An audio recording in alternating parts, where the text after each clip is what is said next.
eu tenho aqui uma lista imensa de perguntas, tá? Mas eu queria que a gente começasse falando do processo de escrita desse livro, Ju, da pesquisa que foi feita ao longo de vários anos, um pouco de como, e também para chegar um pouco em como a história do Rubens Paiva tem uma relevância fundamental hoje para a gente entender o que está acontecendo hoje e falar de história de uma maneira geral, né?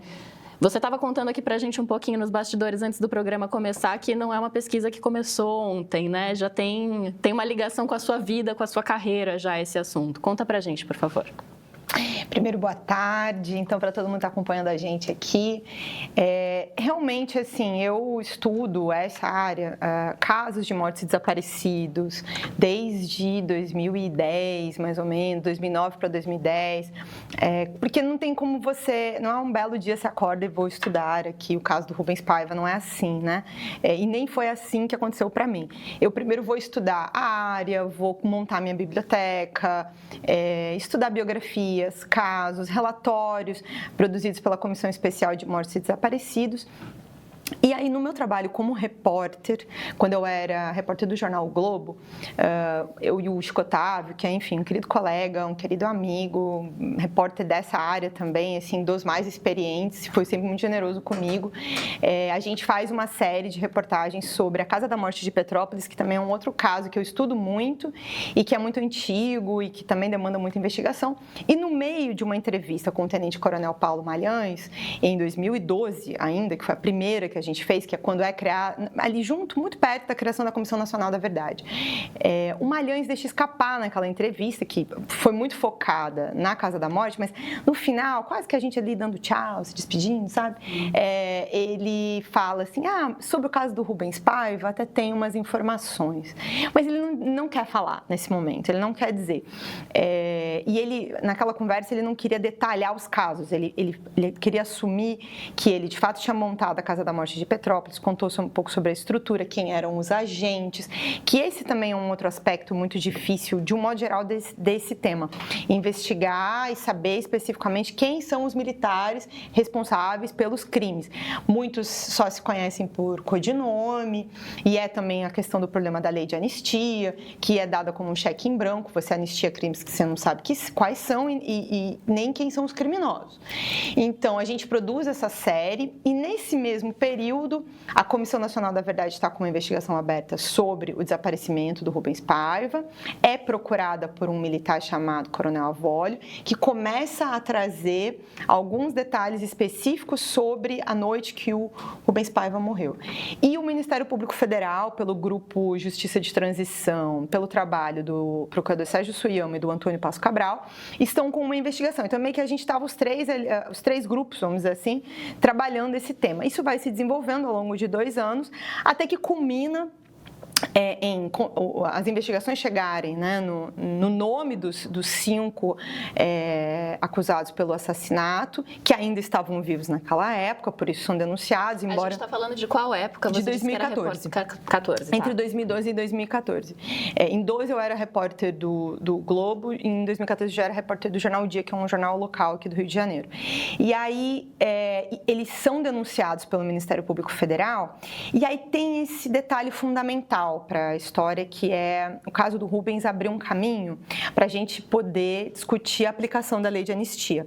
O Ministério Público Federal argumenta que, justamente por ele ser um desaparecido, ou seja, um crime permanente, o corpo do Rubens Paiva nunca apareceu, e por tudo que o Brasil mesmo, como signatário de vários tratados internacionais, da Corte Interamericana de Direitos Humanos, desde a Segunda Guerra Mundial, desaparecimento forçado é uma das tipificações de crime contra a humanidade, um crime permanente não passível de aplicação de lei de anistia.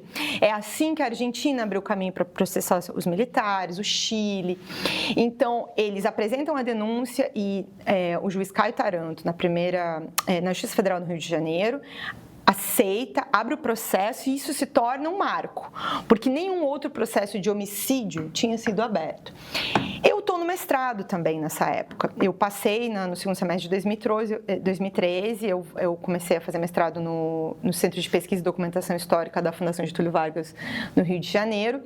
E ao observar tudo isso, eu entendi que era necessário olhar para o caso do Rubens Paiva de maneira profunda para entender como levamos 4 décadas para chegar aos nomes dos assassinos do Rubens Paiva. Por que o caso do Rubens Paiva consegue entrar na Justiça Federal? É o primeiro caso de homicídio.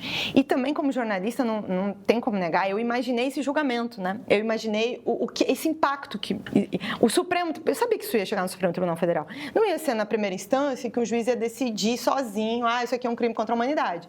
É uma questão constitucional. Então, iria chegar ao Supremo como chegou.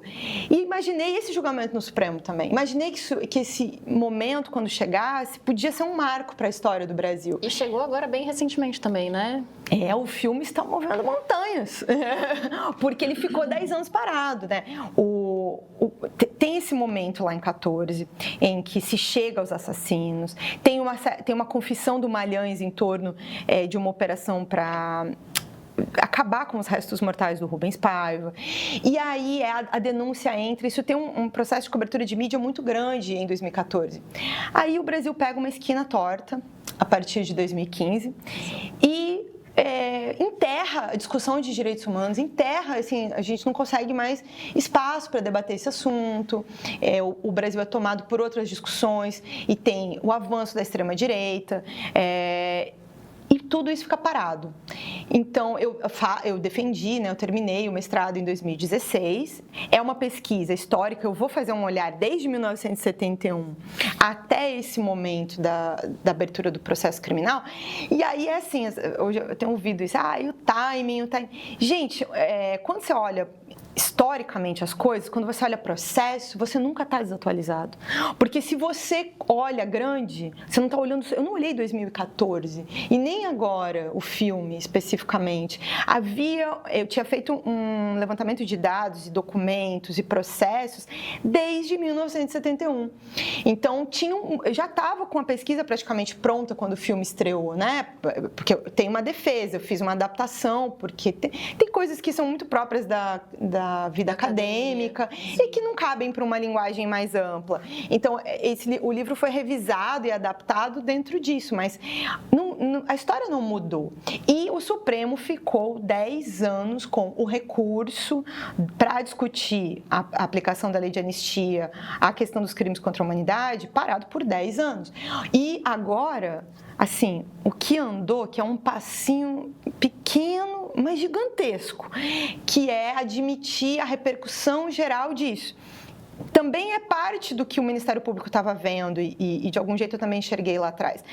Era o caso do Rubens abrindo espaço para todos os demais. O ministro Dino deu uma decisão anterior agora, né? Mas o caso do Rubens é sobre homicídio, não tem nenhum outro. Os casos do Araguaia têm outras tipificações criminais. E o ministro Dino já reconhece a repercussão geral, dá indicações de que entende no voto. E o ministro Alexandre de Moraes pauta finalmente a questão da repercussão geral, dá um 11-0 na semana passada, eu acho que foi isso, mas ainda é só vamos analisar a repercussão geral do limite da lei de anistia. Quer dizer, a gente não está mais debatendo aqui se a lei de anistia pode, não pode. A questão é que crimes estarão abrangidos pela lei de anistia. E isso é um voto que o ministro Dino vai construir com o Alexandre de Moraes, parece que com o ministro Fachin também, que já subiu uns outros recursos. E aí o Supremo, de fato, precisa decidir o mérito disso. Espero que não demorem mais 10 anos, né? Quem sabe esse Oscar dê uma empolgada, né? Vamos torcer para que isso continue, porque eu confesso que por 10 anos a gente não via essa discussão, então dá um medinho, né? Você dá uns 3, 4 passos e para.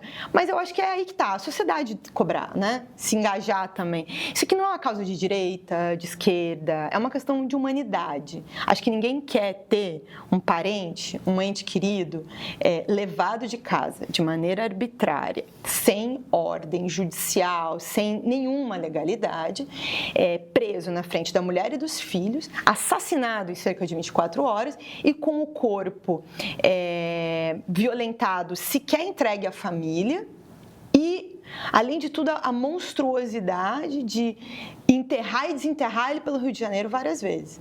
Então, não é difícil de se identificar. A gente não está falando sobre direita e esquerda. Não é uma questão, é uma questão da sociedade brasileira. Serve para qualquer família, né? Então, é um pouco que às vezes me dói quando as pessoas olham para esse campo e acham que isso é uma coisa dos familiares de mortos e desaparecidos. Não é.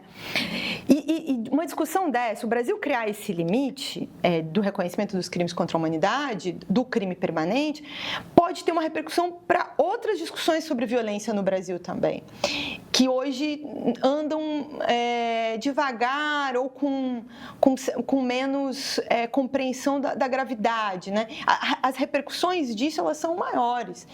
E um problema, assim, antigo nosso, né? Por que isso se dá agora? A transição brasileira da ditadura para a democracia, ela é incompleta, né? E nunca foi enfrentada estruturalmente por nenhum dos governos. Ela é sempre enfrentada pelas metades. E esse é um outro aspecto também que está na pesquisa, que está no livro.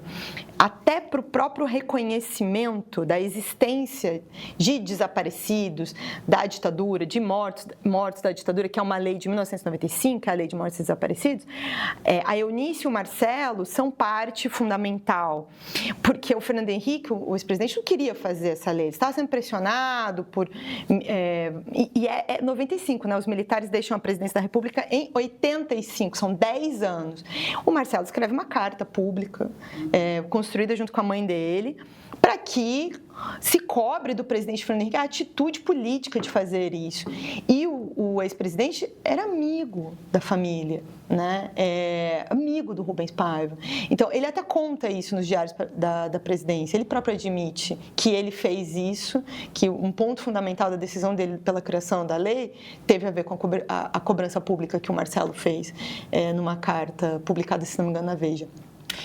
Então, agora, tem um gancho... Desculpa, Carol, tem um gancho que eu acho que pode ter também encorajado o STF a dar prosseguimento a esse processo, a essa discussão a respeito da lei da anistia depois de 10 anos, que é a proximidade que a gente teve de um novo golpe e de entrar de novo nessa idade das trevas aí de uma ditadura, né? Porque a intenção, segundo todo o relatório da Polícia Federal e agora segundo a denúncia da Procuradoria-Geral da República, era estabelecer um governo autoritário, né? Dar um golpe de Estado, enfim. E o STF estava diretamente na linha de ataque desse grupo que queria fazer isso, que tinha à frente, de novo, segundo a denúncia da PGR, Jair Bolsonaro.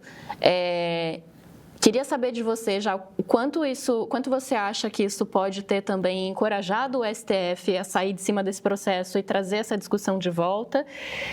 E o Jair Bolsonaro, a família Bolsonaro, tem uma história intimamente ligada, pelo menos na cabeça deles, à família Paiva, né? O Bolsonaro já mencionou Rubens Paiva em diversos discursos, já contou a história até de que os filhos da família Paiva iam tomar picolé na praça para deixar ele com inveja, coitado, que não tinha dinheiro para comprar um picolé, né? Essa coisa toda. E está no seu livro também, você fala a respeito desse assunto. Queria que você falasse um pouquinho dessa postura do STF, da relação que isso pode ter com essa ameaça de golpe e também dessa relação do Bolsonaro com a família Paiva. Tentar ser breve para a gente falar de várias coisas, mas acho que é óbvio que me parece que essa é uma oportunidade única da gente discutir a impunidade dos militares, que ela é histórica, né?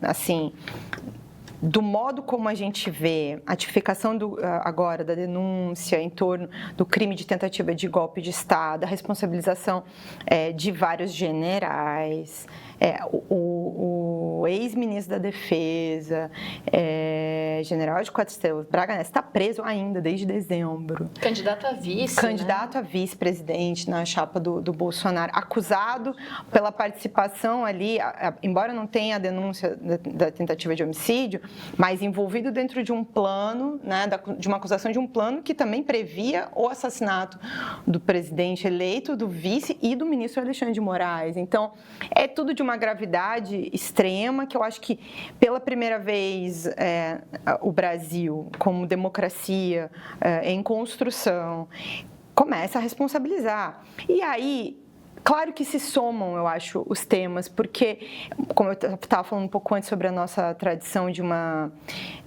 transição incompleta, né? O Brasil tem essa coisa de anistia, ela é comum. Em vários outros processos já aconteceu episódios semelhantes.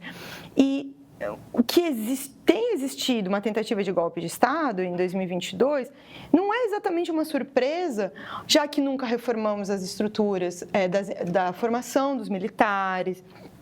E eles até hoje têm tal de comemoraçãozinha de 31 de março, tal de revolução, os livros, a formação em direitos humanos que não existe, né, com uma visão dos civis sobre isso. A ascensão dos civis sobre os militares, ela ainda não está efetivamente clara, acho que na formação, sabe? Isso foi uma coisa que, por exemplo, na Argentina é muito diferente. Então, falta uma discussão que ela é mais estrutural, é muito mais do que simplesmente acusar os 5 que foram responsáveis pelo assassinato do Rubens Paiva, mas permitir que outras gerações não sejam formadas sobre essas mesmas premissas, né? Então, acho que sim, o Supremo está aproveitando um momento, é uma janela que se abriu de oportunidade dentro disso. O tanto que isso vai ser levado adiante é que a gente tem que ver, e aí cabe à sociedade cobrar mesmo, né? Que não fique parado aí, porque a grande questão sobre os crimes da ditadura é que os militares já estão bastante idosos. No caso do Rubens mesmo, eles eram 5, e olha que tinha um já tinha morrido naquela época, os outros 5 que tinham sido denunciados estavam vivos. Desses, parece que 4 morreram, até eu recebi uma informação nessa semana de que mais um faleceu há pouco tempo. Então, porque eu tinha a informação de que eram 2 vivos. Não, 2 vivos, isso. E aí parece que agora só tem um, acho que se não me engano é só o general Bellion, que ainda está vivo, que era o chefe do DOI naquela noite. Então, se não processar agora, não vai processar nunca ninguém, porque vai morrer todo mundo e não vai ter réu para processar, né? E aí o processo é extinto por causa disso. Criminalmente não dá para denunciar e processar e condenar uma pessoa que morreu. Agora, tem os outros casos também. Isso que eu acho que é importante. Para além do caso do Rubens, existem outros casos, outros homicídios. O Brasil tem pelo menos 210 desaparecidos. Então, tem outros casos que carecem de esclarecimento também, que falta um trabalho permanente nessa área para esclarecer as circunstâncias dos responsáveis pelos demais desaparecimentos. Com relação à questão do Bolsonaro com a família Paiva, eu, por exemplo, falei aqui, né, defendi minha dissertação em 2016. Aí a minha vida segue, né, o Brasil entra nessa esquina torta, extrema-direita, o Bolsonaro é eleito, e eu me vejo numa investigação, e é isso, é um ciclo completo da minha carreira. Eu não vou fazer o livro que eu fiz sobre o Bolsonaro, sobre a história do Bolsonaro, se um dia eu não tivesse me dedicado a investigar esses temas e até investigado o caso do Rubens Paiva. É nesse contexto de apurar os crimes da ditadura que eu vou conhecer o Bolsonaro, que era um advogado informal dos militares, e conhecer o entorno do Bolsonaro, e, enfim, todo um conhecimento sobre esse mundo militar que eu não teria e que foi muito útil e importante para que eu depois investigasse o Bolsonaro no patrimônio dele, na vida e tudo mais. Só que aí lá em 19, dado o conhecimento acumulado, eu estou no meio de uma investigação sobre os funcionários do gabinete do Bolsonaro, a questão da devolução ilegal dos salários, e aí eu e uma querida colega, a Juliana Castro, estamos lá olhando os nomes dos funcionários e tentando identificar quem são essas pessoas para investigar quem era funcionário fantasma e tal. Aí daí a Juliana passa para mim ali um nome e tal, assim, esse aqui, Fátima Bellion. E eu olho o sobrenome, esse sobrenome eu conheço. E aí a gente, né, levanta e confere, checa e chega. Olha, o Bolsonaro empregou a mulher do general Bellian, não é nem ex, é a mulher do general Bellian, que é um dos assassinos, né, acusado pelo assassinato do Rubens Paiva. Essa talvez foi uma das minhas descobertas mais recentes ali desse envolvimento, embora não tenha uma relação direta com o crime, mostra essa proximidade. E até naquela época da acusação, o Bolsonaro fez algumas referências de defender o general, sem nada para defender, mas aproveitando a onda para poder falar sobre aquilo. E é isso, eu acho que ele tem alguns alvos. A família Paiva é um, e é isso, acho que se mistura aí uma certa inveja, dor de cotovelo, uma coisa sobre essa proximidade que se tinha. A família Paiva é uma família de elite, que tinha propriedades ali no Ribeira, então obviamente que ele devia olhar para aquilo. A família do Bolsonaro é uma família de uma origem humilde, o que já não conta mais hoje, mas na infância era. E aí ele tem, eu acho que essa, né, inveja mesmo, essa coisa meio dor de cotovelo. Só que ele tem alguns alvos preferenciais. A família Paiva é um, mas ele já fez alguns ataques públicos ao ex-presidente da OAB, o Felipe Santa Cruz, por causa do pai do Felipe, que é o Fernando, que é desaparecido também, inventando inverdades, mentiras sobre o desaparecimento do Fernando Santa Cruz. E aqui, ali, quando ele pode, ele sugere informações falsas em torno de casos de desaparecidos. Ele tem alguns alvos preferenciais, a família Paiva é um deles.